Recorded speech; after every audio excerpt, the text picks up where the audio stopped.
Hello everyone, good evening all of you. So आज यहाँ पे डिस्कस करने वाले हैं प्रैक्टिस सेट नंबर 135। आपके एग्जाम के लिए काफ़ी ज़्यादा एक महत्वपूर्ण हो जाती है। तो पहला क्वेश्चन देखिए, पाल वंश का प्रथम शासक थे कौन थे? धर्मपाल थे या देवपाल थे या महिपाल थे या उपयुक्त में से एक से अधिक या उपयुक्त में से कोई नहीं? अगर पाल वंश का शासक पूछे ना प्रथम शासक कौन थे, तो उपयुक्त में से कोई नहीं होगा। ऑप्शन ई को टिक लगा के चले आइएगा ना। थोड़ा सा अगर हम यहाँ पे इनके बारे में देखने की कोशिश करें, पाल वंश का प्रथम शासक कौन थे? गोपाल थे। और गोपाल, ठीक है, आठवीं मिस्टेक है, 8वीं शताब्दी में पाल साम्राज्य की स्थापना किया था। के साथ अगर हम बात करने वाले हैं, जो गोपाल थे, लगभग मैं बात करूँ जो पाल वंश के जो राजा थे, वो लगभग इस वाले पार्ट जो पूर्वी वाले भाग है वहाँ पे एक विशाल साम्राज्य को बनाए थे। इनके अलावा कुछ और फैक्ट यहाँ पे दिखाने की कोशिश करें। पाल राजाओं के काल में बौद्ध धर्म का बहुत ही बढ़ावा मिला था, लेकिन पाल जो राजा थे वो हिंदू थे यहाँ पे, परंतु बौद्ध धर्म को बहुत ही मानते थे। और पाल वंश का पहला शासक कौन था? तो गोपाल था, जो कि यहाँ पे आप देख सकते हैं इमेज कुछ गोपाल का। इनके अलावा बात करने वाले गोपाल के बाद कौन था? धर्मपाल थे। धर्मपाल के बाद देवपाल था और महिपाल थे। हाल ही का अगर आप एग्जाम देते हैं बीपीएससी का, तो आपको इन सभी के बारे में कुछ कुछ लाइन आपको जानकारी होना चाहिए। मतलब बट हाँ, यहाँ पे मैंने जितना भी एक्सप्लेनेशन मेंशन किया ना, सारे के सारे फैक्ट है, महत्वपूर्ण है। सीधा क्वेश्चन पूछ लिया जाएगा, पाल वंश के सेकंड शासक कौन थे? धर्मपाल थे। तो इस टाइप में क्वेश्चन पूछ लिया जाएगा यहाँ पे ना। क्वेश्चन 2 यहाँ पे हम लोग बात करने वाले हैं। तो देखें, शेर शाह का बचपन का नाम क्या था? फरीद खां था या शेख खां था या शेर शाह सूरी था या उपयुक्त में से एक से अधिक या उपयुक्त में से कोई नहीं? फरीद खां हो जाएगा। ऑप्शन ए इसका करेक्ट आंसर हो जाएगा यहाँ पे। और देखिए, इसी को फरीद खां को ही क्या बोला जाता है? शेर शाह सूरी बोला जाता है। और ये शेर शाह सूरी का कुछ आप इमेज देख सकते हैं यहाँ पे। और यहाँ पे बात करने वाले जो शेरशाह सूरी का बचपन का नाम क्या था? फरीद खां था। शेरशाह सूरी का जन्म 1472 में हुआ था। कहाँ पे हुआ था? तो होशियारीपुर अफगान नामक स्थानों पे हुआ था। और फरीद खां उर्फ शेरशाह सूरी बिहार का सासाराम का एक जागीरदार हसन खां नूर का एक पुत्र था। तो इस पॉइंट को भी थोड़ा सा हाईलाइट कर सकते हैं। देखिए, यहाँ पे मैंने एक्सप्लेनेशन में जो भी पॉइंट मेंशन किया ना, सारे के सारे फैक्ट बात यहाँ पे मेंशन किया हूँ। क्वेश्चन का लेवल डिफिकल्ट आने लगा, तो इसीलिए मैंने एक्सप्लेनेशन भी थोड़ा सा डिफिकल्ट के रूप में सेट करने लगा यहाँ पे, है ना। जो पुराने बच्चे होंगे तो उन्हें तो सब कुछ समझ में आता होगा, बट पहली बार जो तैयारी करते हैं उनको समझ में नहीं आता होगा। फरीद खान ने बचपन में एक शेर को तलवार से क्या किया था? मार डाला था, जिससे बिहार के जो अफगान शासक थे सुल्तान मोहम्मद बाहर खान नुहानी ने प्रसन्न होकर शेर खां का क्या कहते हैं? उपाधि दिया था। किसने उपाधि दिया था? मोहम्मद बाहर खान नुहानी ने। इस पॉइंट को थोड़ा सा हाईलाइट कीजिएगा, जो कि आपके एग्जाम के लिए काफी एक महत्वपूर्ण होगा। क्वेश्चन 3 बात करने वाले हैं। समुद्रगुप्त का जन्म किस राजकुमारी के गर्भ से हुआ था? राजकुमारी गौतमी के गर्भ से हुआ था, राजकुमारी कुमार देव के गर्भ से हुआ था, राजकुमारी महारानी देवी के गर्भ से हुआ था। तो इसका आंसर क्या है? उपयुक्त में से एक से अधिक या उपयुक्त में से कोई नहीं? इसका आंसर की मैं बात करने वाला हूँ, तो राजकुमारी कुमार देवी के गर्भ से हुआ था। ऑप्शन बी को आप लोग टिक लगा के चले आइएगा। थोड़ा सा देखिए इनके बारे में यहाँ पे सर्च कर, देखिए बहुत ही मेहनत लगता है यहाँ पे। तो समुद्रगुप्त का जन्म है ना, लिच्छवी राजकुमारी, मिस्टेक है, राजकुमार देवी के गर्भ से हुआ था। समुद्रगुप्त ने महाराजा धीराज की उपाधि क्या था? धारण किया था। और यहाँ पे आप देख सकते हैं ये है समुद्रगुप्त, जो कि आप इमेज में आप कुछ थोड़ा सा, क्योंकि इमेज से काफी कुछ समझ में आता है, यही है समुद्रगुप्त जिसने महाराजा धीराज का उपाधि धारण किया था। और इनका जो जन्म हुआ था किससे हुआ था? तो लिच्छवी के जो राजकुमारी थे ना, कुमारी देवी के गर्भ से इनका जन्म हुआ था यहाँ पे। और थोड़ा सा इनके बारे में देखने की कोशिश करें। समुद्रगुप्त लगातार विजय अभियानों को देखकर वी.एन. स्मिथ ने भारत का नेपोलियन कहा था। किसने कहा था भारत का नेपोलियन? तो वी.एन. स्मिथ ने कहा था। और इसने ही सिक्के पर बीना बजाते हुए दिखाया था यहाँ पे, है ना, समुद्रगुप्त यहाँ पे। तो इस चीज को थोड़ा सा अपने अकॉर्डिंग आप हाईलाइट कर सकते हैं। काफी एक महत्वपूर्ण पॉइंट यहाँ पे मेंशन किया गया है। क्वेश्चन 4 देखिए, जो नुनिया विद्रोह है वो संबंधित है बिहार से संबंधित है, उत्तर प्रदेश से संबंधित है, झारखंड से संबंधित है या उपयुक्त में से एक से अधिक या उपयुक्त में से कोई नहीं? तो जो नुनिया विद्रोह है वो बिहार से संबंधित है। ऑप्शन ए को टिक ला के चले आइएगा। नुनिया विद्रोह का बिहार का मुख्य जो मैं बात करने वाला कारण सोलह उत्पादन से था। इनका अगर केंद्र देखने की कोशिश करें, हाजीपुर, तिरहुत, सारण, पूर्णिया, ये सारे के सारे मैं बात करने वाला हूँ। कहीं ना कहीं नुनिया विद्रोह का एक मुख्य केंद्र हुआ करता था। साथ में इसी के साथ बिहार में निम्न जनजाति विद्रोह संबंधित है, विद्रोह देखने को मिलता है, संथाल, लोटा, मुंडा। तो इन सभी के बारे में आपको है ना एटलीस्ट 5-6 लाइन तो पढ़ना ही चाहिए। आप एग्जाम हॉल में जाते हैं तो आप थोड़ा संयम रखिए, मैं खुद ही आपको कवर करा दूंगा यहाँ पे ना। क्वेश्चन नेक्स्ट देखिए यहाँ पे, अब यहाँ पे देखिए, बॉयज एसोसिएशन का संस्थापक निम्न में से कौन था? भगत सिंह था, जयप्रकाश नारायण था, राजेंद्र प्रसाद था, उपयुक्त में से एक से अधिक या उपयुक्त में से कोई नहीं। अगर मैं इनका आंसर की बात करने वाला हूँ तो उपयुक्त में से एक से अधिक हो जाएगा, उपयुक्त में से कोई नहीं होगा। ऑप्शन ई इसका करेक्ट आंसर हो जाएगा। थोड़ा सा इनके बारे में देखने की कोशिश करें यहाँ पे। तो 3 मार्च 1909 के दरभंगा राज्य के मैदान में बॉयज एसोसिएशन नामक युवाओं का एक संघ का स्थापना किया गया था। और यहाँ पे आप देख सकते हैं कुछ दरभंगा राज्य के कुछ मैदान देख सकते हैं। ये इमेज मैं इसलिए दिखाना चाहता हूँ ताकि आपको ये चीज मालूम हो सके कि आप कल की डेट में दरभंगा से आप लोग संबंधित है या दरभंगा गए तो आपको इस राह से आपको थोड़ा सा याद आ जाए कि हाँ यहाँ पे बॉयज एसोसिएशन क्या होता स्थापना हुआ था, है ना। काफी सारे युवाओं ने मिलकर स्थापना किया था। अच्छा, बॉयज एसोसिएशन के संस्थापक कौन थे? तो सूर्यदेव नारायण वर्मा थे। तो इस पॉइंट को भी थोड़ा सा हाईलाइट कर सकते हैं। हाल ही का क्वेश्चन तो हम 50 ही लिए, बट अगर मैं एक्सप्लेनेशन को ऐड कर दूं ना तो लगभग मैं बात करूं 250 क्वेश्चन से भी ज्यादा हो जाएगा। तो मैं क्वेश्चन 50 ही लिया हूं, बट एक्सप्लेनेशन बहुत ज्यादा एक महत्वपूर्ण होता है, इन्हें आप लोग जरूर पढ़िएगा। क्वेश्चन 6 यहाँ पे बात करने वाले, सकरी नदी का उद्गम स्थान कौन सा है? चौसा है, हजारीबाग है, छोटा नागपुर है, उपयुक्त में से एक से अधिक है या उपयुक्त में से कोई नहीं। अगर मैं इनका आंसर की बात करने वाला हूँ, हाजीपुर हो जाएगा। ऑप्शन बी इसका करेक्ट आंसर हो जाएगा यहाँ पे। अगर इनके बारे में देखने की कोशिश करें, इस नदी का उद्गम स्थल देखें तो झारखंड के हजारीबाग पठार से है और यह बिहार के गया, पटना, नवादा, मुंगेर प्रवाहित होती है और गंगा में मिल जाती है। इसका शुभांगी के नाम से भी जाना जाता है, शुभांगी नदी के नाम से भी जाना जाता है। देखिए मैंने ये मैप को क्यों सेट किया, थोड़ा सा समझाने के लिए सेट किया। मान लीजिए ये क्या है, एक सकरी नदी है जो कि बोला है बिहार में प्रवाहित, बिहार के किस जिले में प्रवाहित होते हैं?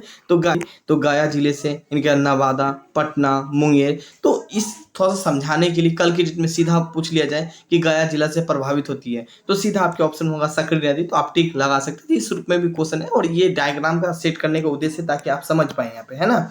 नाउ क्वेश्चन नेक्स्ट यहाँ पे हम लोग बात करने वाले हैं 7 क्वेश्चन देखिए। दुर्गवर्ती जलप्रपात किस जिले में है? रोहतास में है, बेगूसराय में है, पटना में है, उपयुक्त में से एक से अधिक या उपयुक्त में से कोई नहीं। इसका आंसर क्या हो जाएगा? रोहतास हो जाएगी। ऑप्शन ए इसका करेक्ट आंसर हो जाएगा। पहले तो ये जलप्रपात का कुछ इमेज यहाँ पे आप देख सकते हैं जो कि यहाँ पे आप डायग्राम हम सेट किए हैं, है ना।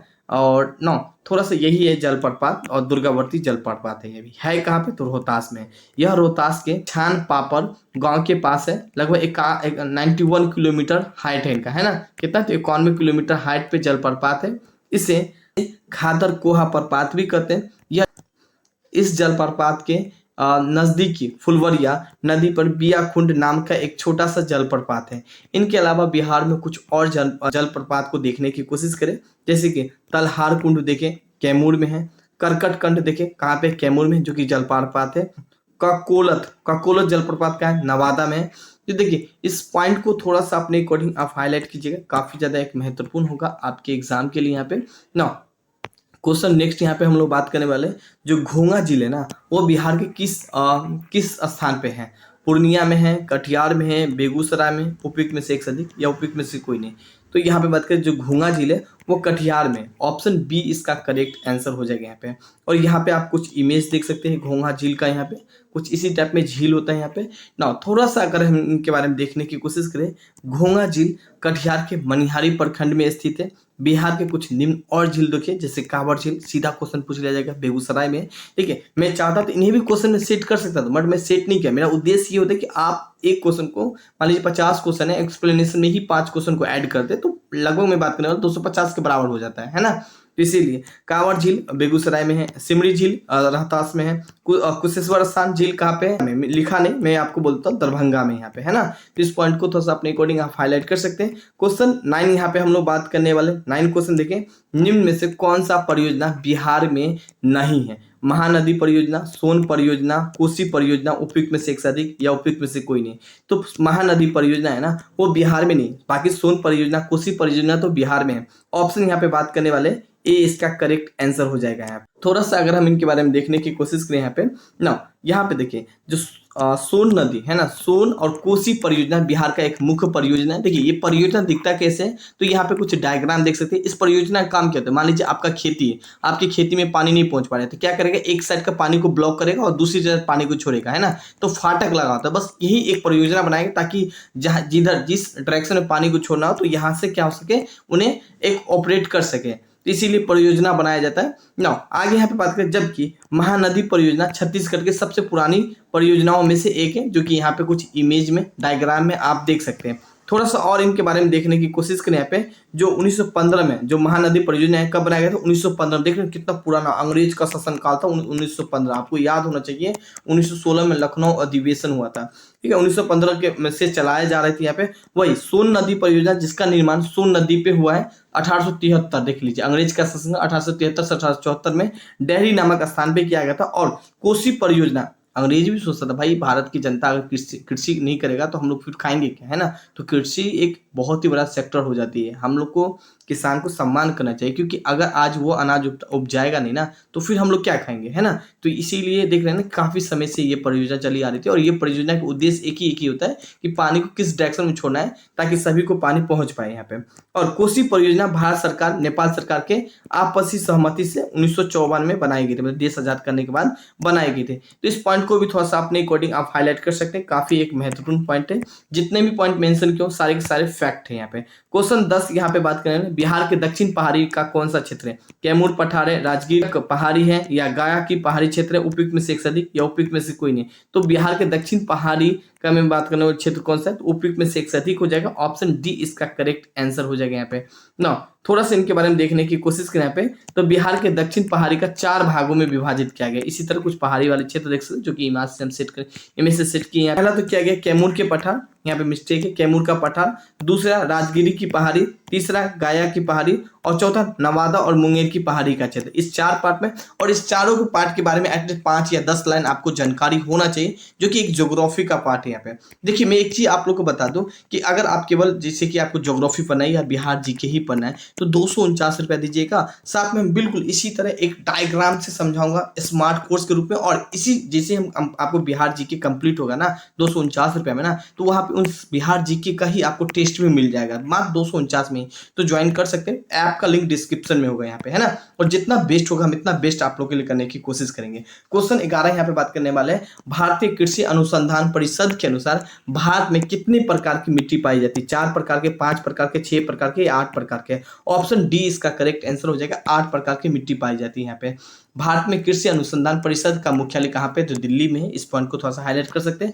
भारतीय मृदा संस्था के अनुसार भारत में 8 प्रकार की मिट्टी पाई जाती है यहाँ पे, है ना। 8 प्रकार की मिट्टी के बारे में ना ये कुछ यहाँ पे आप देख सकते हैं, ये मिट्टी यहाँ पे एटलीस्ट 4 प्रकार को तो यहीं पे दिख रहा है यहाँ पे, है ना। 8 प्रकार की मिट्टी कौन कौन से, अगर हम थोड़ा सा दिखाने की कोशिश करें, जैसे कि जलोढ़ मिट्टी है, काली मिट्टी है, लाल मिट्टी है, लेटराइट मिट्टी है, मरुस्थलीय मिट्टी है, पर्वतीय मिट्टी है, क्षारीय मिट्टी है, पीट एवं दलदलीय मिट्टी है। तो इन सभी मिट्टी के बारे में एक्सप्लेनेशन सेट नहीं किया, हाल ही का सेट करते तो काफी ज्यादा यहाँ पे और भी बड़ा क्लास हो जाता। तो मगर फिर भी हम कभी और इस क्वेश्चन को जलोढ़ मिट्टी को सेट करके और इसके साथ इन 4 एग्जाम्पल के रूप में हम सेट करके प्रोवाइड करवा देंगे। बट काफी महत्वपूर्ण है, मैं बार बार बोल रहा हूँ कि आप अपने एग्जाम हॉल में जाए तो इन सभी के बारे में जानकारी रख सकते हैं। एग्जाम हॉल में जब भी जाए तो इन सभी एटलीस्ट 5-6 लाइन तो आप जरूर जानकारी रख लें, है ना। बाकी अगर आपको ज्योग्राफी का क्लास ज्वाइन करना चाहते हैं जिसमें बिहार हिस्ट्री और बिहार ज्योग्राफी दोनों होगा, मात्र 249 रुपया में होगा, ज्वाइन कर सकते हैं। उन्हीं के साथ टेस्ट भी होगा, है ना। क्वेश्चन 12 यहाँ पे देखें, 12 क्वेश्चन है, एनएसओ के द्वारा जारी रिपोर्ट के अनुसार भारत में जीडीपी का प्रतिशत रहने का अनुमान लगाए 7%, 7.2%, 8.6%,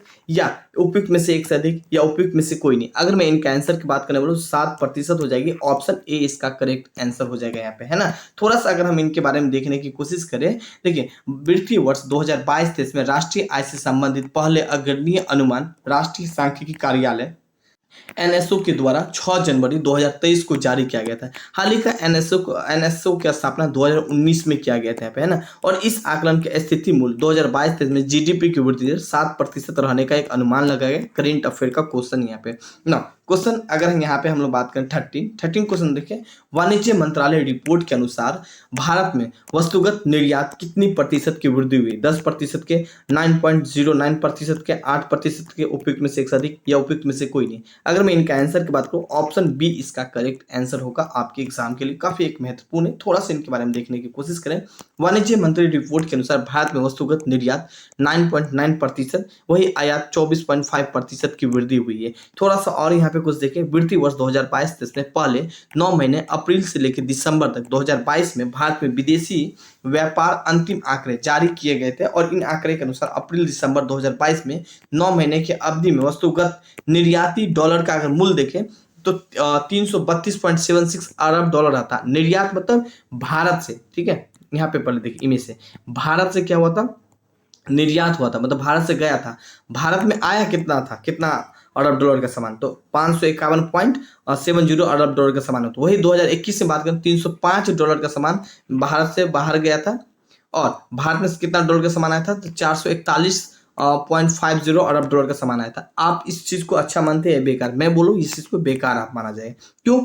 मान लीजिए भारत से सामान कितना गया, मात्र 332, ठीक है, 332.76 अरब डॉलर का सामान बाहर गया, मगर हम बाहर से आज भी बहुत कुछ, मतलब 551.7 अरब डॉलर का सामान खरीदे, मतलब आज भी मान लीजिए सपोज मोबाइल है, अक्सर मोबाइल चाइना से आती है यहाँ पे, है ना, चाइना मोबाइल देना अगर बंद कर दे, आप में से काफी सारे लोग परेशान हो जाएंगे, है ना। तो ये चीज आज भी हम लोग किसी अदर कंट्री पे डिपेंड है, जो कि ऐसा नहीं होना चाहिए और काफी सारा सरकार भी यही प्रयास करती है कि किस तरह हम सेल्फ डिपेंड हो पाए यहाँ पे, है ना। तो काफी सारा निर्यात हो रहा है और आयात यहाँ पे देख रहे हैं, सॉरी काफी कम निर्यात हो रहा है, आयात यहाँ पे देखिए काफी ज्यादा मात्रा में हो रहा है। तो ये सब चीज एक मोटा मोटी थोड़ा बहुत जानकारी रखिए ना। क्वेश्चन और जो कि एग्जाम में भी पूछा जाता है, क्वेश्चन 14 यहाँ पे देखें, राष्ट्रीय हरित हाइड्रोजन मिशन सरकार किस वर्ष तक परिणाम प्राप्त करने का संभावना व्यक्त किया? 2030 तक, 2040 तक, 2025 तक, उपयुक्त में से एक से अधिक या उपयुक्त में से कोई नहीं।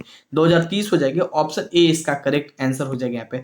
थोड़ा सा अगर हम इनके बारे में देखने की कोशिश करें, देश में हाइड्रोजन एवं इसके उत्पादन को, व्यावसायिक उत्पादन को बढ़ावा देकर निर्यातों के अवसर में सृजन के साथ साथ बड़े पैमानों पर रोजगार, नए अवसरों का सृजन करना, उद्योग एवं ऊर्जाओं के क्षेत्र में कार्बन उत्सर्जन को कमी लाना। साथ में इनके बारे में थोड़ा और देखें, वर्ष 2030 तक इस मिशन को निम्न परिणामों से प्राप्त होने में संभावना सरकार के द्वारा व्यक्त किया जा सकता है। देश में ग्रीन हाइड्रोजन कम से कम 5 मिलियन मैट्रिक टन तक वार्षिक उत्पादन की क्षमताओं तक विकास हो सके और लगाए। वर्ष 2030 तक 8 लाख करोड़ रुपए से अधिक कुल निवेश होने की संभावना है और इस अवधि में 6 लाख से भी अधिक, ठीक है, इसी अवधि में 6 लाख से अधिक रोजगार सृजन करने का संभावना व्यक्त किया है। तो इस पॉइंट को थोड़ा सा हाईलाइट कर सकते हैं। पीटी के साथ साथ मेंस एग्जाम के लिए भी काफी ज्यादा एक महत्वपूर्ण होगी आपके एग्जाम के लिए यहाँ पे ना। थोड़ा सा आगे यहाँ पे हम लोग देखने की कोशिश करें, क्वेश्चन है 15 क्वेश्चन देखिए, राष्ट्रपति भवन में ऐतिहासिक मुगल गार्डन का नाम अब क्या कर दिया गया? अमृत गार्डन कर देंगे, राष्ट्रपति गार्डन, आधुनिक गार्डन, उपयुक्त में से एक से अधिक या उपयुक्त में से कोई नहीं है। अमृत गार्डन हो जाएगा, ऑप्शन ए इसका करेक्ट आंसर हो जाएगा यहाँ पे। थोड़ा सा देखिए, यही है कुछ गार्डन जो कि काफी सारा फूल वगैरह लगा हुआ है, कुछ पल के लिए आम जनता के लिए भी खोल दिया जाता है ताकि आम जनता भी उसे देख पाए यहाँ पे, है ना। और अधिकार भी है भैया, है ना, कि राष्ट्रपति कैसे यहाँ पे, राष्ट्रपति का गार्डन वगैरह कैसे, हाल ही का इंटरनल पार्ट में नहीं जा जाता है, नहीं जाने का अधिकार है, बट इस सब में आप जाके देख सकते हैं ना। यहाँ पे थोड़ा सा देखिए, आजादी के अमृत महोत्सव के उपलक्ष्य में सरकार के राष्ट्रपति भवनों में ऐतिहासिक मुगल गार्डन का नाम अब अमृत गार्डन उद्यान कर दिया गया और 21 जनवरी 2023 से 26 मार्च 2023 तक आम जनताओं के लिए भी खोल दिया गया। इस पॉइंट को भी थोड़ा सा अपने अकॉर्डिंग आप हाईलाइट कर सकते हैं ना। क्वेश्चन अगर हम यहाँ पे बात करें 16 क्वेश्चन देखें, 17वां प्रवासी भारतीय दिवस 8 से लेकर 10 जनवरी 2023 को भारत में कहाँ पे आयोजित किया गया? इंदौर के, मध्य प्रदेश में, उड़ीसा में, झारखंड में, उपयुक्त में से एक से अधिक या उपयुक्त में से कोई नहीं। क्वेश्चन रिपीटेड है, हम इससे पहले भी क्वेश्चन को कवर कराए हैं। ऑप्शन ए इसका करेक्ट आंसर हो जाएगा, इंदौर मध्य प्रदेश यहाँ पे, है ना। थोड़ा सा अगर इनके बारे में देखने की कोशिश करें, प्रवासी सबसे पहले क्या होता है, फिर आप आगे हम थोड़ा सा देखेंगे। प्रवासी वो लोग जो भारत छोड़ के विश्व के दूसरे, ठीक है, दूसरे देश में बस जाते हैं, उन्हें ही तो हम प्रवासी कहते हैं। वर्ष 1915 में 9 जनवरी को महात्मा गांधी जब दक्षिण अफ्रीका से भारत आए थे, स्वदेश आए थे, उसी के उपलक्ष्य में हम लोग हर साल 9 जनवरी को प्रवासी दिवस क्या होता है, मनाते हैं। और यहाँ पे आप देख सकते हैं प्रवासी दिवस में, है ना। आखिर इस दिवस में होता है क्या, थोड़ा सा आइए और कुछ जानकारी करने की कोशिश करें। इंदौर में 8 से लेके 10 जनवरी 2023 के मध्य सरकार के सहयोग से 17वां प्रवासी दिवस सम्मेलन आयोजित किया गया। इस सम्मेलन में भारत के प्रधानमंत्री नरेंद्र मोदी ने भी भाग लिया था और इस सम्मेलन में गणराज्य गुयाना के मुहिम, राष्ट्रपति डॉक्टर मोहम्मद इरफान अली मुख्य एक अतिथि के रूप में भी थे। इस पॉइंट को थोड़ा सा हाईलाइट कर सकते हैं। हाल ही का क्वेश्चन का एक्सप्लेनेशन से क्वेश्चन पूछा गया, तो यहीं से क्वेश्चन पूछा जाएगा यहाँ पे। इस प्रवासी में होता क्या है, देखिए इसमें होता है क्या है कि जैसे कि भारत छोड़ के लोग विश्व के दूसरे स्थानों पर रहते हैं ना, तो इसीलिए हम इसको क्या मानते हैं, प्रवासी दिवस के रूप में मनाते हैं, मतलब प्रवासियों के लिए मनाते हैं, प्रवासियों की याद के लिए मनाते हैं, है ना। तो इस पॉइंट को थोड़ा सा अपने अकॉर्डिंग आप हाईलाइट कर सकते हैं। क्वेश्चन 17 देखें, केंद्र सरकार के हाई कोर्ट के किस सेवानिवृत्त मुख्य न्यायाधीशों को विधि आयोग का अध्यक्ष नियुक्त किया गया पे, तो ऋषभ कुमार को, या ऑप्शन बी देखें ऋतु अय्यर को, न्यायमूर्ति ऋतुराज अवस्थी को, उपयुक्त में से एक से अधिक, उपयुक्त में से कोई नहीं।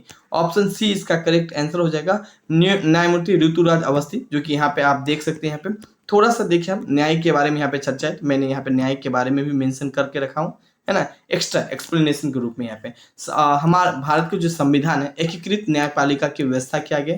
संविधान के भाग 5 में आर्टिकल 124 से लेकर 147 तक सुप्रीम कोर्ट के बारे में उल्लेख किया गया। आर्टिकल 124 में देखिए उच्च न्यायालय की स्थापना और गठन किया गया। यहाँ पे योग्यता क्या होना चाहिए उच्च न्यायालय में, ठीक है, भारत का सबसे पहले नागरिकता होना चाहिए, किसी एक हाईकोर्ट या एक से अधिक हाईकोर्ट में न्यूनतम 5 वर्ष तक न्यायाधीश होना चाहिए, या कोर्ट में हो गया। यहाँ पे बात करें, मान लीजिए कोई डिस्ट्रिक्ट कोर्ट में, तो वहाँ पे एटलीस्ट आपका 10 साल का न्यूनतम होना चाहिए। देखिए सबसे पहले तो हम आपको बता दें कि ये ऋतुराज अवस्थी का है। थोड़ा सा इनके काम अगर हम बात करते हैं, जैसे कि ऋतुराज अवस्थी, इनका काम क्या होगा, तो इनका जो काम होगा ना, एक सलाह देना, एक एडवाइस के रूप में काम करना। किसे एडवाइस देगा, तो सेंट्रल गवर्नमेंट को एडवाइस देगा कि हाँ कौन सा कानून अच्छा है, कौन सा कानून सही है, किस तरह इस कानून का इम्प्रूव किया जाए। तो बस एक कौन सा ऐसा बहुत सारा पुराना कानून जिसका अब काम नहीं है, तो इन सभी के बारे में एक तरीके से एडवाइस वगैरह देना। तो कुछ ये इनको क्या किया गया, मुखिया बनाया गया। इस पॉइंट को थोड़ा सा अपने अकॉर्डिंग आप हाईलाइट कर सकते हैं ना। क्वेश्चन नेक्स्ट यहाँ पे बात करने वाले 17 क्वेश्चन देखें, शंघाई सहयोग संगठन एससीओ के अध्यक्ष के रूप में एससीओ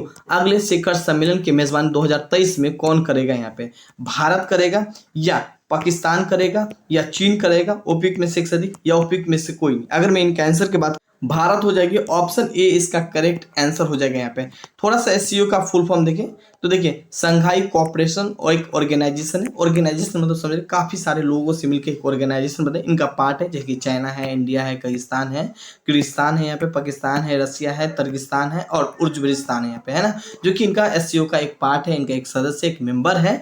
अच्छा, इनका काम क्या होता है, अगर उनका उद्देश्य देखें तो संबंधित देशों में ना, ये सभी जितने भी देश है ना, मान लीजिए ये जितने भी देश है जो कि एससीओ का एक पार्ट है, यहाँ पे शांति और सुरक्षा बनाए रखना, साथ में कुछ बिजनेस वगैरह के बारे में भी ये लोग बातचीत कर लेते हैं, है ना। एक मतलब कल की डेट में मतलब एक ऑर्गेनाइजेशन है कि हाँ क्या मतलब सब सही है या कोई सही नहीं, तो यही सब बातचीत करते हैं एक मीटिंग में। इसका मुख्यालय कहाँ पे, एससीओ का तो बीजिंग में है। स्थापना कब हुई थी, तो 15 जून 2021 को इसका स्थापना हुई थी। कहाँ पे स्थापना हुई थी, शंघाई में हुई थी। यहाँ पे ना क्वेश्चन नेक्स्ट यहाँ पे हम लोग बात करने वाले हैं G20 शिखर सम्मेलन 15 से 16 नवंबर 2022 को इंडोनेशिया की बाली में हुआ था। G20 आगामी मतलब 18वीं 17 तो आपको मालूम है कि भाई बाली में हुआ था इंडोनेशिया के, मगर 18वीं जो शिखर सम्मेलन 2023 में वो किस देश में होगा, ऑलमोस्ट हो चुका है। ब्राजील में नहीं, जापान में नहीं, भारत में बिल्कुल। ऑप्शन सी करेक्ट आंसर हो जाएगा, उपयुक्त में से एक से अधिक नहीं होगा, उपयुक्त में से कोई नहीं, मतलब ऑप्शन सी टिक ला के चले आइएगा आंख मूंद के। और G20 कंट्री का आप यहाँ पे मेंबर देख सकते हैं, काफी सारे, लगभग 20 ऑफ कंट्रीज का मेंबर है। और एक एक करके हम अगर बोलेंगे तो काफी लंबा हो जाएगा। G20 में यूरोपीय यूनियन प्लस 19 देशों का एक औपचारिक समूह है। और उद्देश्य देखिए विश्व में अर्थव्यवस्था को कैसे आगे बढ़ा जाए। G20 में कुछ मतलब पैसा वगैरह के रिलेटेड ही बात होता है ना, अर्थव्यवस्था से रिलेटेड यहाँ पे ज्यादा फोकस किया जाता है। नौ स्थापना 1999, मुख्यालय कहाँ पे, तो मैक्सिको कहाँ पे, तो यूएसए में है। क्वेश्चन 20 यहाँ पे बात करने वाले, संयुक्त राष्ट्र का नवीनतम रिपोर्ट के अनुसार दुनिया की कुल जनसंख्या कितना आंकड़ा पार कर सकता है, 10 अरब, 5 अरब, 8 अरब, उपयुक्त में से एक से अधिक, या उपयुक्त में से कोई नहीं। इसका आंसर की मैं बात करूँ तो 8 अरब हो जाएगा, ऑप्शन सी इसका करेक्ट आंसर हो जाएगा। यहाँ पे थोड़ा सा अगर हम इनके बारे में देखने की कोशिश करें, यहाँ पे ना संयुक्त राष्ट्र वर्ल्ड पॉपुलेशन प्रोस्पेक्टर 2022 रिपोर्ट के अनुसार देखें तो 15 नवंबर 2022 को ये रिपोर्ट पब्लिक हुआ था। विश्व की जनसंख्या 8 अरब पार हो चुकी है यहाँ पे, और 50% से भी अधिक जनसंख्या केवल 7 देशों के पास है, जैसे कि भारत, चीन, अमेरिका, इंडोनेशिया, पाकिस्तान, नाइजीरिया और ब्राज़ील, इन सभी देशों को अगर मिला दिया जाए 50% जनसंख्या इस 7 देशों के पास है यहाँ पे, है ना? वर्ष 2030 तक पृथ्वी पर कुल जनसंख्या 8.5 अरब हो जाएगी यहाँ पे। वही 2050 तक बात करें 9.7 अरब रहने की एक अनुमान बताया गया है यहाँ पे। इस पॉइंट को भी थोड़ा-सा अपने अकॉर्डिंग आप हाइलाइट कर सकते हैं, काफ़ी ज़्यादा एक महत्वपूर्ण है आपके एग्ज़ाम के लिए यहाँ पे। नाउ क्वेश्चन यहाँ पे हम लोग बात करने वाले 21 क्वेश्चन है, चोल राजाओं की राजधानी कहाँ पे थी? मैसूर में थी, तक्षशिला में थी? नहीं, मैसूर तो होगा नहीं, तक्षशिला भी नहीं होगा यहाँ पे। आगे बात करें तंजौर और बचा उपयुक्त में से एक से अधिक, उपयुक्त में से कोई नहीं, तंजौर हो जाएगी। ऑप्शन सी इसका करेक्ट आंसर हो जाएगा यहाँ पे। थोड़ा सा इनके बारे में देखने की कोशिश करें। विजयवल्लभ चोल साम्राज्य का एक संस्थापक माना जाता है। इसने 9वीं शताब्दी में इस साम्राज्य की स्थापना किया था। इसने तंजौर पर अधिकार करके फिर उसे राजधानी बना लिया था। यह दक्षिण भारत के तमिलनाडु वाले एक क्षेत्र यहाँ पे, है ना, क्षेत्र में स्थित है यहाँ पे। इस पॉइंट को थोड़ा सा अपने अकॉर्डिंग आप हाईलाइट कर सकते हैं। क्वेश्चन 22 यहाँ पे बात करने वाले, जनगणना को संविधान को किस सूची में रखा गया यहाँ पे? देखिए एक चीज मैं आप बताऊं कि काफी सारे जितने भी मैं क्वेश्चन डिस्कस किया हूं, कोई फिजूल का क्वेश्चन डिस्कस नहीं किया, काफी महत्वपूर्ण है। मैं आपको एक सिंपल बात बताता हूँ, करेंट अफेयर ही आपको पढ़ना हो, है ना, तो आप पढ़ सकते हैं ओनली फॉर 249 रुपया करेंट अफेयर का, है ना। जो भी आपको सब्जेक्ट पढ़ना है, चाहे हिस्ट्री क्यों नहीं पढ़ना, 249 आप देके पढ़ सकते हैं। पॉलिटी क्यों नहीं पढ़ना है, 249, सभी के साथ टेस्ट सीरीज इंक्लूड होगा, ओनली फॉर 249। बीपीएससी का अगर आप टेस्ट सीरीज ज्वाइन करना चाहते हैं, ये है 600, बस उनका टेस्ट सीरीज थोड़ा महंगा है, बाकी सभी के सभी 249। बीपीएससी का अगर आप टेस्ट सीरीज ज्वाइन कीजिएगा, वहाँ पे मैं topic by topic, subject by subject हर वो तरीका से कवर कराऊंगा, तो आपका जो भी मन करे वो ज्वाइन कर सकते हैं। 22 क्वेश्चन देखिए, जनगणना को संविधान को किस सूची में रखा गया है? संघ सूची में, राष्ट्र सूची में, संवर्ती सूची में, उपयुक्त में से एक से अधिक, उपयुक्त में से कोई नहीं। इसका आंसर में बात करें हम लोग, संघ सूची हो जाएगा। ऑप्शन ए इसका करेक्ट आंसर हो जाएगा यहाँ पे। बस इनके बारे में देखने की कोशिश, जो भारत में पहली बार जो जनगणना की शुरुआत है ना, वो कब हुआ था? 1872 हुआ था। किसके शासनकाल में हुआ था? तो लॉर्ड मेयो के शासन, मतलब अंग्रेज का शासनकाल चल रहा था यहाँ पे। वही स्वतंत्रता के बाद अगर बात करें तो वर्ष 1955 में पहली बार जनगणना हुआ था, स्वतंत्र भारत में पहली बार, है ना। किसके शासनकाल में? तो जवाहरलाल नेहरू के शासनकाल में हुई थी। भारत में संविधान का अनुच्छेद 246 के तहत जनगणना संघ का विषय है और संविधान के समवर्ती सूची में रखा गया उनको। इस पॉइंट को थोड़ा सा हाईलाइट कर, सॉरी गैस, संविधान के 7वीं अनुसूची में रखा गया, तो इस पॉइंट को भी थोड़ा सा अपने अकॉर्डिंग आप हाईलाइट कर सकते हैं। एंड क्वेश्चन 23 यहाँ पे बात करें, भारतीय संविधान के भारत के किस रूप में वर्णित किया गया है? राज्य संघ के रूप में, अर्ध संघ के रूप में, या तानाशाह के रूप में, उपयुक्त में से एक से अधिक, या उपयुक्त में से कोई नहीं। भारत, अगर मैं इनके आंसर की बात करूं तो राष्ट्र संघ के रूप में रखा गया। ऑप्शन ए इसका करेक्ट आंसर हो जाएगा यहाँ पे। थोड़ा सा इनके बारे में देखें, अनुच्छेद 1 में भारत राज्यों का एक संघ के रूप में वर्णित किया गया। अनुच्छेद 1 के अनुसार भारत के क्षेत्र 3 श्रेणियों में वर्गीकृत किया गया है। राज्यों का क्षेत्र, केंद्रीय शासित प्रदेश, क्षेत्रों जो किसी समय में सरकार के द्वारा अधिकृत किया जा सके। वर्तमान में अगर मैं बात करें वालों 28 राज्य है और 8 केंद्र शासित प्रदेश है, तो इस पॉइंट को भी थोड़ा सा अपने अकॉर्डिंग आप हाईलाइट कर सकते हैं। एंड क्वेश्चन 24 यहाँ पे बात करने वाले, मछली है ना, मछली में जो लीवर होती है ना, लीवर की तेल से किस विटामिन की प्रचुरता मतलब सबसे अधिक होती है यहाँ पे? विटामिन डी की, विटामिन सी की, या विटामिन के की, या उपयुक्त में से एक से अधिक, या उपयुक्त में से कोई नहीं। ऑप्शन अगर मैं बात करने वाला हूँ, विटामिन डी हो जाएगी। ऑप्शन ए इसका करेक्ट आंसर हो जाएगा यहाँ पे। थोड़ा सा इनके बारे में देखने की कोशिश करें। यहाँ पे विटामिन डी का मुख्य सोर्स अंडा का पीला भाग होता है, इसमें आपको विटामिन डी पाया जाता है, जो कि यहाँ पे आप देख सकते हैं। मछली का तेल, जो कि यहाँ पे आप देख सकते हैं, इसमें आपको क्या पाया जाएगा? विटामिन डी पाया जाएगा। इनके अलावा जो मुख्य सोर्स में बात करूँ, धूप, यहाँ पे आप देख सकते हैं धूप ले रही है, इनको विटामिन डी मिल रहा है ना, तो धूप से आपको क्या मिल जाएगा? विटामिन डी मिल सकता है। इस पॉइंट को भी थोड़ा सा हाईलाइट कर सकते हैं। साथ में थोड़ा और कुछ यहाँ पे देखें तो हमारे शरीर में विटामिन डी की कमी से कौन कौन सा प्रॉब्लम दिख सकता है? हड्डी आपको कमजोर होने लगेगी, हड्डी में आपको दर्द होगी और मांसपेशी आपको कमजोर लगेगी। इस पॉइंट को थोड़ा सा अपने अकॉर्डिंग आप हाईलाइट कर सकते हैं, काफी एक महत्वपूर्ण है जो कि आपके एग्जाम के लिए यहाँ पे। क्वेश्चन 25 यहाँ पे बात करें, थार मरुस्थल कहाँ पे स्थित है? राजस्थान में है, गुजरात में है, आंध्र प्रदेश में है, उपयुक्त में से एक से अधिक, उपयुक्त में से कोई नहीं। जो थार मरुस्थल है ना, वो कहाँ पे? राजस्थान में। ऑप्शन ए इसका करेक्ट आंसर हो जाएगा यहाँ पे। देखिए थार मरुस्थल में बात करूँ, राजस्थान में स्थित है, जो कि जिसका 85% भाग राजस्थान में है, बाकी कुछ परसेंट भाग यहाँ पे पाकिस्तान में। ये थार मरुस्थल, यहाँ पे आप कुछ डायग्राम देख सकते हैं। इनके अलावा थोड़ा और कुछ दिखाने की कोशिश करें। जो एशिया के सबसे बड़ा मरुस्थल बात पूछे तो गोबी मरुस्थल है। है ना, जो कि यहाँ पे आप देख सकते हैं कुछ इमेज गोबी मरुस्थल का, जो कि अधिकांश भाग मंगोलिया वाले क्षेत्र में स्थित है यहाँ पे। नौ और यहाँ पे कुछ देखें, जो भारत का अगर ठंडा मरुस्थल पूछे कहाँ पे, लद्दाख, जो कि हिमाचल प्रदेश के उत्तरी भाग में स्थित है।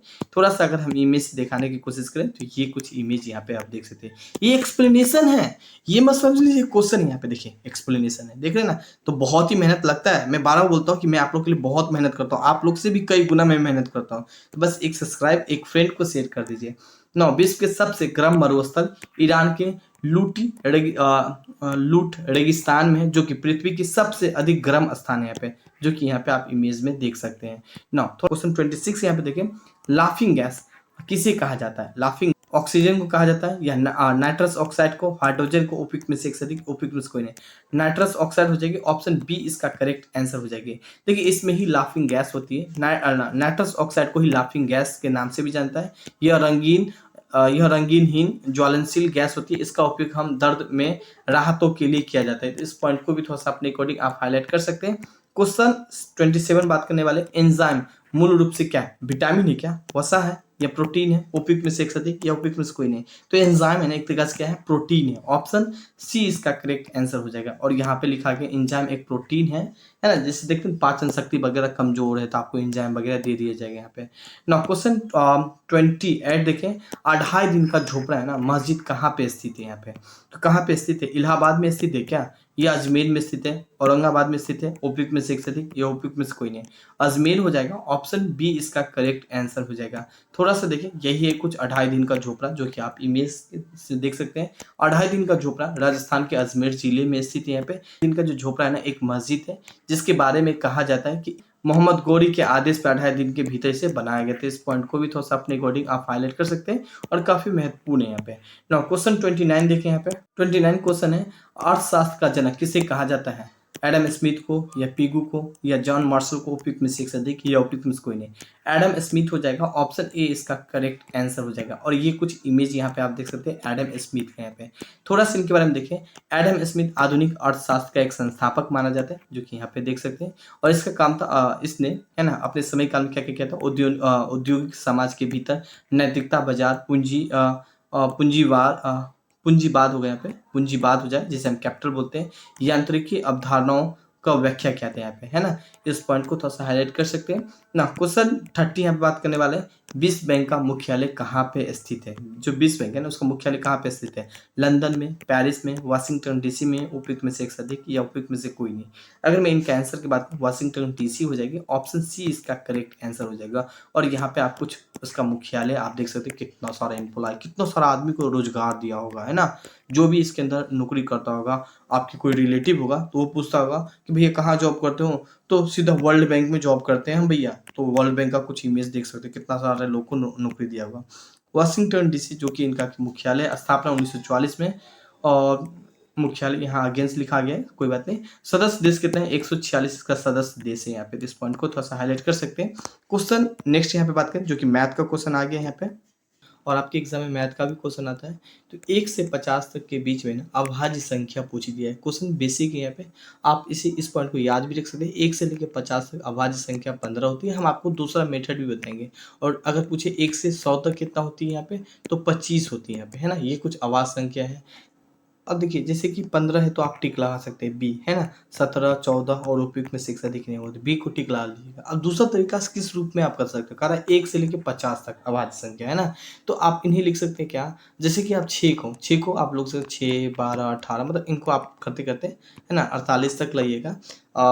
50 तक ही तो पूछ रहा है। अब मान लीजिए ये कितना है, ठीक है। 7 एक अभाज्य संख्या है, बिल्कुल। 5 एक अभाज्य संख्या है, बिल्कुल। मतलब 1 से ये अपने आप से कटेगा, 5 तो अपने आप से कटेगा, और 7 अपने आप से कटेगा, है ना। 6 अभाज्य संख्या नहीं है ना, बाकी 5 अभाज्य संख्या, 7। इसी तरह यहाँ पे 13 अभाज्य संख्या है ना, यहाँ पे 11 अभाज्य संख्या है। इसी तरह 18 है ना, तो 18 क्या है, 17 एक अभाज्य संख्या है। तो इसी तरह अगर आप काउंटिंग कीजिएगा, जैसे कि 1, 2, 3, 4, 5, 6, तो काउंटिंग कीजिएगा तो 15 होगी, तो यहाँ पे 15 होगा, है ना। इस रूप में टिक लगा सकते हैं, बी करेक्ट है। मैथ को कई तरीका से किया जाता है। क्वेश्चन 34 यहाँ पे देखें, 34 क्वेश्चन है, बता दूं जैसे कि x का मान यहाँ पे दे रखा है, और क्वेश्चन ये पूछा है कि 9x, ठीक है, 9x² - 3x - 11 बराबर क्या होगा। तो क्या करेंगे, x का वैल्यू तो यहाँ पे दे रखा है, तो 9 की जगह हम यहाँ पे 2/3 इनका होल स्क्वायर कर देंगे, माइनस 3x एक्स की जगह क्या है 2/3 है ना, -11। बेसिक क्वेश्चन यहाँ पे 9 इंटू 4 इंटू 9 हो जाएगा, क्योंकि अब भाई माइनस माइनस का स्क्वायर की जगह क्या होगा प्लस हो जाएगा यहाँ पे, तो प्लस तो कोई बात ही नहीं यहाँ पे, तो 9 से 9 निकल जाएगा बच्चा 4। अब -3, 3 से 3 कट जाएगा, यहाँ पे क्या बचा 2, 2 हो जाएगा यहाँ पे, -11। यहाँ पे देखेंगे माइनस माइनस क्या हो जाएगा यहाँ पे, माइनस ये है ठीक है, और माइनस ये हो है यहाँ पे, इसका माइनस माइनस माइनस क्या होगा प्लस होगा, तो 5 6 यहाँ पे 6 हो जाएगा, -11 क्या होगा -5, आंसर -5 है, बी करेक्ट आंसर है ना। क्वेश्चन 32 देखें, एक परीक्षा में प्रत्येक उम्मीदवार हिंदी अथवा इतिहास अथवा दोनों ही लेते हैं। 66% हिंदी, 59% इतिहास। लिखाने गया इतिहास लेते हैं, कुछ उम्मीदवार की संख्या 3000 है यहाँ पे, और कितने उम्मीदवार हैं जो हिंदी और इतिहास दोनों ही लेते हैं। तो सबसे पहले तो यहाँ पे आप लोग हम 2 गोला कर लेंगे। एक गोला में हम क्या करेंगे, ऐसे छात्र जो हिंदी, मान लीजिए हिंदी है या हिस्ट्री है, दोनों आप चाहे इसे हिस्ट्री समझ लीजिए चाहे इसे हिंदी समझ लीजिए। अब कुछ ऐसे स्टूडेंट हैं जो दोनों ही लेते हैं, हिंदी भी लेते हैं और यहाँ पे हिस्ट्री भी लेते हैं। तो ऐसे कितने परसेंटेज जो हिंदी और इतिहास दोनों लेते हैं, ये क्वेश्चन पूछ रहा है, मतलब ये वाला पार्ट पूछ रहा है, कितना प्रतिशत में पूछ रहा है यहाँ पे। तो पहले तो 66% जो हिंदी लेते हैं, तो 66% हिंदी लेते हैं, मतलब 100 में से 66 को घटा दीजिए, तो बच्चा क्या 34% यहाँ पे। 59% मान लीजिए है, तो 100 में से 59 को घटा दीजिए यहाँ पे, तो कितना बचा 41% बचा है ना। अब क्या है पूछ रहा है, क्या टोटल को अगर हम 100 मान लें यहाँ पे, तो दोनों को 34 + 41 कर ले यहाँ पे, तो 75 हो जाएगा यहाँ पे। तो बच्चा क्या 25% यहाँ पे, 25% यहाँ पे लोग दोनों ही लेते हैं। अब पूछ रहे हैं कि 3000 संख्या है, कितना है दोनों स्टूडेंट का 3000 संख्या है, तो 3000 को 25 से भागा कर दें यहाँ पे, इंटू 100 कट जाएगा, तो कितना हो जाएगा यहाँ पे 25 या 75, 750 आंसर कहीं होगा तो उन्हें हम टिक लगा लेंगे। हाँ, ऑप्शन ए में ही है, तो ऑप्शन ए को टिक लगा लेंगे यहाँ पे। क्वेश्चन नेक्स्ट यहाँ पे हम लोग बात करने, देखिए बहुत ही बेसिक क्वेश्चन है, 33 क्वेश्चन यहाँ पे देखें, बहुत बेसिक क्वेश्चन है। जैसे कि ये स्क्वायर है, ये पूरा स्क्वायर नहीं लिखा गया, स्क्वायर है, तो इस जीरो इससे एक कट गया, पूरा जीरो से पूरा जीरो काट लीजिए। अब कर बचा क्या, बचेगा क्या, तो 1225 भागा 5329 बचेगा। 1225 का स्क्वायर क्या होगा यहाँ पे, तो 1225 का मान लीजिए, देखिए 525 को अगर आप मल्टीप्लाई करिएगा ना, 525 को अगर आप मल्टीप्लाई करिएगा, तो 1225 से कई गुना होगा, तो ये होगा ही नहीं है ना। 205 का स्क्वायर कीजिए, ये होगा ही नहीं है ना, तो ऑप्शन 2 को कट गया, ओपिक में से कोई नहीं, ये नहीं होगा, ऑप्शन ये होगा, ऑप्शन ए को टिक लगाइएगा। इनको स्क्वायर कीजिएगा ना, तो 1225 आ जाएगा, और 73 को स्क्वायर कीजिएगा 5329 आ जाएगा है ना। तो ऑप्शन ए टिक लगा सकते हैं। ये basic basic question one line के रूप में है ना। क्वेश्चन बड़ा क्वेश्चन नहीं है। 35 यहाँ पे देखें, मान बहन है, 4 बहन की औसत वही 7 है, मतलब 4 बहन है, उनका औसत वही कितना है 7 है, तो हो गया 7 चौक 28। यदि माँ को जोड़ दिया जाए, 4 बहन है 1 माँ, तो 5 हो जाएगा यहाँ पे। तो उनकी जो जोड़ने के बाद क्या होता है, उनका औसत आयु 6 बढ़ जाती है, मतलब 7 तो था ही, अब 6 बढ़ जाती है यहाँ पे। तो 6 और 7 को जोड़ दिया तो कितना हो जाएगा यहाँ पे 13 हो जाती है, तो कितना हो जाएगा 65 हो जाएगा यहाँ पे। पूछ रहा है कि माँ की आयु क्या होगा यहाँ पे, तो माँ का आयु पूछे, तो 65 में से 28 घटा दीजिए, माँ का आयु निकल जाएगा यहाँ पे, कितना निकल जाएगा 37। 37 है क्या, बस सी है, तो सी को ठीक। एकदम बेसिक बेसिक क्वेश्चन यहाँ पे है ना। अब देखिए ये क्वेश्चन को किस रूप में कर सकते हैं, पूछा है एक्स का मान क्या होगा यहाँ पे, तो 3x + 8 हो जाएगा इक्वल टू, अब 27 है, तो 27 को हम इस तरह लिख सकते हैं, 3 का क्यूब कर दिए, और यहाँ पे लिख देंगे 2x + 1 कर देंगे, मान लीजिए 3 से 3 कट जाएगा यहाँ पे है ना। तो क्या बचे x + 8 इक्वल टू 3 + 2x + 1 है ना। अब 3 मतलब यहाँ पे इस तरह लिख सकते क्या, 3 दूना 6, x + 3 अगर लिखिएगा, और x + 8 लिखिएगा, तो x + 8 लिखिएगा, यहाँ पे मान लीजिए x इधर आ गया है, तो मान लीजिए 6x - x कितना होगा 5x हुआ, और प्लस इधर 5 हो गया, तो x = 1 है क्या कहीं, बिल्कुल बी को टिक लगा लीजिएगा। मतलब बेसिक बेसिक क्वेश्चन कीजिएगा, खुद पे खुद आ जाएगा यहाँ पे। 37 को, एक रेलगाड़ी की लंबाई कितना है 150 है, उत्तर की दिशा हो जाती है, उत्तर की दिशा 144 किलोमीटर के प्रति घंटा की रफ्तार से चलती है, और 250 किलोमीटर लंबी पुल को पार कर देती है। तो सबसे पहले यहाँ पे 150 है, प्लस 250, 150 क्या है रेलगाड़ी की लंबाई है, प्लस 250 यहाँ पे कर देंगे, टोटल 400 हो जाएगा, और 144 मीटर प्रति घंटा। तो पहले क्वेश्चन क्या पूछ रहे हैं यहाँ पे, पुल को पार करने में कितना समय लगेगा, तो समय बराबर पूछ रहे हैं, टाइम लग रहा है, तो टाइम चाल बराबर दूरी बराबर चाल होता है, दूरी बराबर चाल होता है। यहाँ पे इस तरह क्वेश्चन करना है, यहाँ पे 400 कर दीजिएगा है ना, 400 क्वेश्चन कीजिएगा और साथ में यहाँ पे क्या बोल रहा है, इनका किस चाल से चलता है, 144 चल रहा है। तो ये क्या है, किलोमीटर में आपको क्या चाहिए, सेकेंड में चाहिए। तो यहाँ पे 5/18 कर दीजिएगा। कट करने के बाद आपको जो आंसर मिलेगा वो 10 सेकेंड मिलेगा, है ना। उपयुक्त में से ई मतलब 10 सेकेंड आंसर होगा, इसमें नहीं दिया गया है ना। तो ऑप्शन ई को टिक ला के चले आएगा। बेसिक क्वेश्चन यहाँ पे क्वेश्चन 38 यहाँ पे बात करने वाले हैं। यदि एक यहाँ पे देखें, एक कमरा की लंबाई, पहले तो एक कमरा बना लो भैया, इस तरह कमरा बना लिए, है ना। आप पूछ रहे हैं कि एक कमरा की लंबाई 12 मीटर, चौड़ाई 9 मीटर, ऊंचाई 8 मीटर है। तो खम्भे को अधिकतम लंबाई क्या होगा, तो ये पूछ रहे हैं। कौन पूछ रहे हैं, डी बराबर कर्ण पूछते हैं। तो A square plus B square plus C square formula है यहाँ पे। तो आप एक को 12 का स्क्वायर कर लीजिएगा, हाँ, बी को 9 का स्क्वायर कर लीजिएगा और सी को 8 का स्क्वायर कर लीजिएगा। इन सभी का स्क्वायर अगर आप कीजिएगा ना, तो सभी के स्क्वायर को कैलकुलेट कीजिएगा ना, तो 289 आएगा। अगर आप कीजिएगा तो 17 आएगा। 17 सी में टिक लगा लीजिएगा। तो बेसिक क्वेश्चन यहाँ पे मैथ का क्वेश्चन था। क्वेश्चन 39 यहाँ पे देखिए, बिहार का प्रथम मुस्लिम विजेता कौन था, मालिक इब्राहिम था या इल्तुतमिश था या बख्तियार खिलजी था, उपयुक्त में से एक से अधिक या उपयुक्त में से कोई नहीं। अगर मैं इनका आंसर की बात करूँ, ऑप्शन सी इसका करेक्ट आंसर हो जाएगा, बख्तियार खिलजी हो जाएगा यहाँ पे। और यहाँ पे कुछ इमेज देख सकते हैं जो कि बख्तियार खिलजी का है। थोड़ा सा अगर हम इनके बारे में देखने की कोशिश करें यहाँ पे, तो देखिए बख्तियार खिलजी मध्यकालीन इतिहास का एक मुस्लिम शासक माना जाता है। यहाँ पे थोड़ा सा इनके बारे में देखने की कोशिश करें। बख्तियार खिलजी ने नालंदा, जो कि यहाँ पे इमेज में आप देख सकते हैं, नालंदा को, विक्रमशिला, यहाँ पे आप देख सकते हैं विक्रमशिला को भी नष्ट कर दिया था। थोड़ा सा और यहाँ पे इनके बारे में देखने की कोशिश करें। बख्तियार खिलजी ने बंगाल पे 1204 से 1205 में आक्रमण करके बंगाल पे विजय प्राप्त किया था और इसने ही बिहार का प्रथम मुस्लिम विजेता माने थे। बिहार के जो राज्यपाल थे सरदार अली मर्दाना खान ने बख्तियार खिलजी क्या कर दिया था, हत्या कर दिया था। तो देखिए मैंने एक्सप्लेनेशन में जितने भी पॉइंट यहाँ पे मेंशन किया ना, सारे के सारे एक फैक्ट है। सीधा क्वेश्चन इस रूप में पूछ लिया जाएगा कि बख्तियार खिलजी का हत्या किसने किया था, तो आपके ऑप्शन होगा अली मर्दाना खां होगा। तो इस पॉइंट को भी थोड़ा सा हाईलाइट कर सकते हैं। तो देखिए एक्सप्लेनेशन जो भी होता है ना, वो फिजूल का एक भी नहीं होता है, सारे फैक्ट होते हैं यहाँ पे। क्वेश्चन 40 यहाँ पे बात करने वाले हैं, सांची का स्तूप किस शासक ने बनाया था, बिंबिसार ने या अशोक ने, हर्षवर्धन ने, उपयुक्त में से एक से अधिक या उपयुक्त में से कोई नहीं। जो सांची का जो स्तूप है ना, अशोक ने बनाया था। ऑप्शन बी इसका करेक्ट आंसर हो जाएगा। और ये कुछ यहाँ पे कुछ आप स्तूप का फोटो देख सकते हैं जो कि यहाँ पे है ना, कुछ यही अशोक ने बनाया था ना। थोड़ा सा इनके बारे में देखने की कोशिश करें। अशोक ने 4 साल में, है ना, 4 साल में 99 भाई को हत्या कर दिया था। और ये कुछ अशोक का इमेज यहाँ पे आप देख सकते हैं ना। इसने ही 4 साल में बोला जाता है कि 99 भाई को हत्या कर दिया था।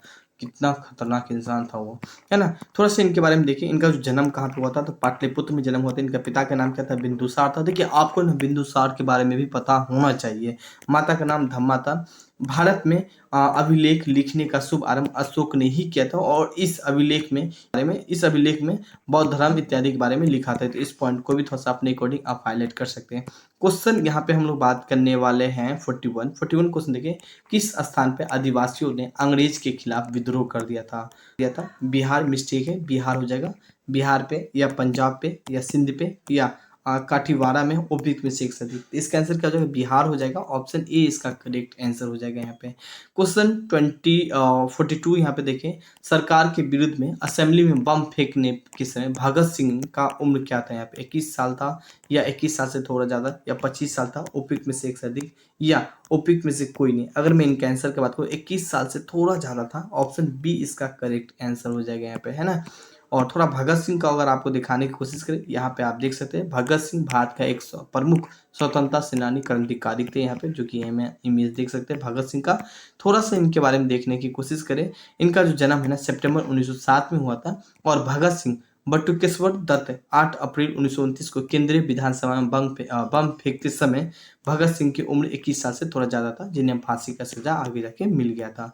इस पॉइंट को थोड़ा सा हाईलाइट कर सकते हैं। ये है भगत सिंह, है ना, जो देश की आज़ादी में काफ़ी ज़्यादा योगदान दिया था यहाँ पे।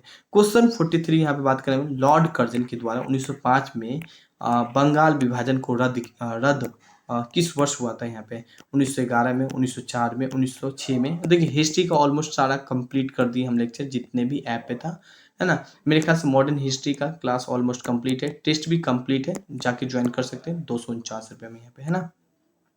1906 में, उपयुक्त में से एक से अधिक या उपयुक्त में से कोई नहीं। अगर मैं इनका आंसर की बात करने वाला हूँ, 1911 हो जाएगी। ऑप्शन ए इसका करेक्ट आंसर हो जाएगा यहाँ पे, है ना। थोड़ा सा इनके बारे में देखने की कोशिश करें। लॉर्ड कर्जन का शासनकाल देखिए 1899 से 1905 कुछ इनका शासनकाल था। हाल ही का इन्हीं के शासनकाल में बंगाल का विभाजन हुआ था, 1905 में हुआ था। काफ़ी ज़्यादा एक महत्वपूर्ण है 1905 हिस्ट्री के पॉइंट ऑफ व्यू से, है ना। खैर हम इनके बारे में ज़्यादा डिटेल तो शेयर नहीं कर पाए, बट हाँ कुछ एक्स्ट्रा फैक्टर के रूप में हम पुलिस आयोग का गठन लॉर्ड कर्जन के शासनकाल में ही हुआ था।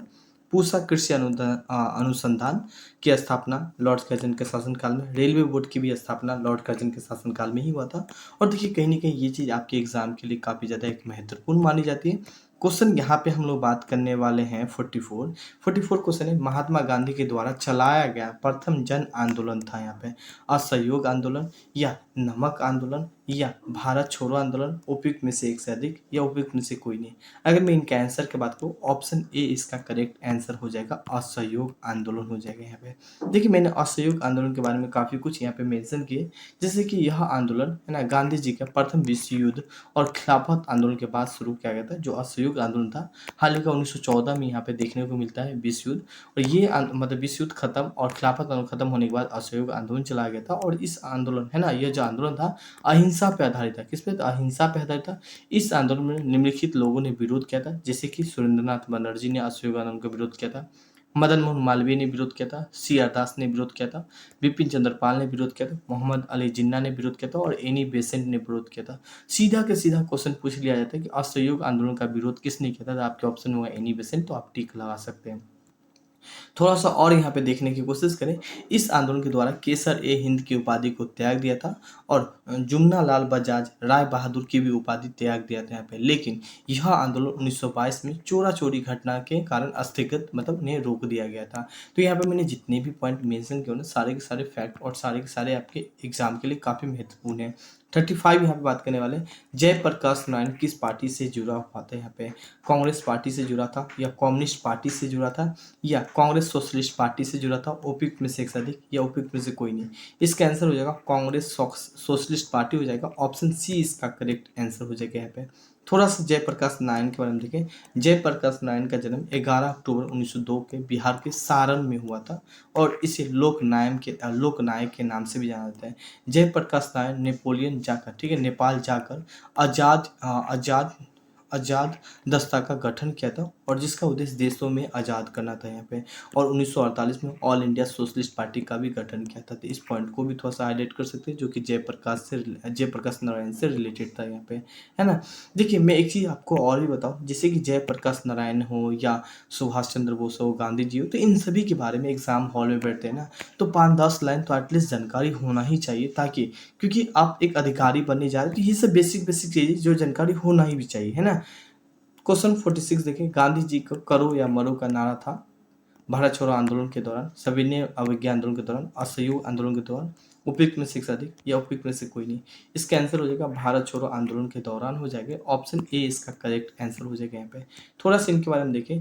भारत छोड़ो आंदोलन का शुरुआत महात्मा गांधी ने 8 अगस्त 1942 को किया था। महात्मा गांधी ने इसे जनसभा करो या मरो का नारा दिया था यहाँ पे। इस पॉइंट को थोड़ा सा हाईलाइट कर सकते हैं। क्वेश्चन अगर हम यहाँ पे बात करने वाले हैं 17 क्वेश्चन है। 47 क्वेश्चन देखें, कौन सा प्रसिद्ध भारतीय गुरुदेव के नाम से जाना जाता है? रविन्द्रनाथ टैगोर को या सी राजगोपाचार्य को, लाल लाजपत राय को, उपयुक्त में से अधिक या उपयुक्त में से कोई नहीं।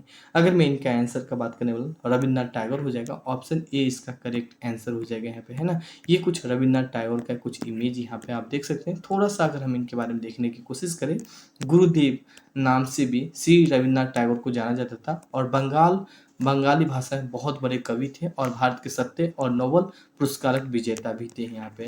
क्वेश्चन 48 यहाँ पे देखें। 48 क्वेश्चन देखें, बिहार में मुगल साम्राज्य प्रांत का दर्जा दिया था, कब दिया था? 1580 में, 1529 में, 1590 में, उपयुक्त में से एक से अधिक या उपयुक्त में से कोई नहीं। अगर मैं इनका आंसर बात करूँ 1580 हो जाएगी, ऑप्शन ए इसका करेक्ट आंसर हो जाएगा यहाँ पे। थोड़ा सा इनके बारे में देखिए। बिहार में मुगल साम्राज्य प्रांतों का दर्जा 1580 में दिया था और अकबर के समय 1580 के अंत में लगभग संपूर्ण बिहार पर पूर्ण मुगल का अधिकार हो गया था यहाँ पे। क्वेश्चन 49 यहाँ पे हम लोग बात करने वाले। 49 क्वेश्चन है, बेसिक क्वेश्चन है, भारतीय संविधान में शामिल है। तो 395 अनुच्छेद, 22 भाग और 12 सूची, बिल्कुल सही बात है, ऑप्शन ए करेक्ट हो जाएगा। 371, 372 नहीं होगा, उपयुक्त में से एक से अधिक नहीं होगा, उपयुक्त में से कोई नहीं, एक और टिक ला के चले आइएगा। बेसिक क्वेश्चन है, मेरे ख्याल से कई बार रिपीट हम कर चुके हैं।